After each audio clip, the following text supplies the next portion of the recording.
strong words from Russia as they promise to provide military backing for Syria. Connor Powell is joining us live in our Middle East Bureau with the very latest on this story. Connor?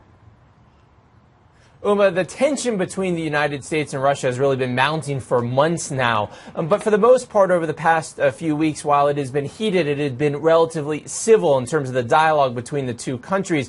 But now President Putin has really begun to ratchet up his aggressive language as the United States has talked more and more about a strike in Syria, with Vladimir Putin now saying that Russia would, quote, help Syria if the U.S. attacked the Assad regime. Keep in mind that the Russian government already provides a lot of military weapons to the Assad regime. Putin even seemed to threaten the U.S. this week, admitting in an interview that Russia has suspended the sale of some weapons to the Assad regime already, but said Russia would come to the aid if Syria is attacked by the United States. Earlier in the week, Putin even called Secretary of State John Kerry a liar when Kerry said the Assad regime had used chemical weapons on rebels. Now, Putin has routinely said that so far he and his government haven't seen any evidence that the Assad regime did use chemical weapons, no matter what the United States shows or says in terms of intelligence. Now, President Obama and Putin did speak briefly at the G20 meeting, but it was certainly by no means a warm conversation. The two men really have begun to take opposite sides of the view in Syria, really digging in their positions. Uma,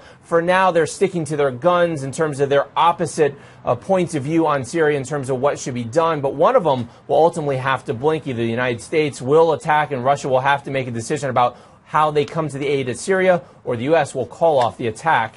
Right now, it's very unclear what will happen, but a lot of tense moments between these two leaders and ultimately these two countries. Absolutely. The stakes remain quite high. Connor, thank you very much.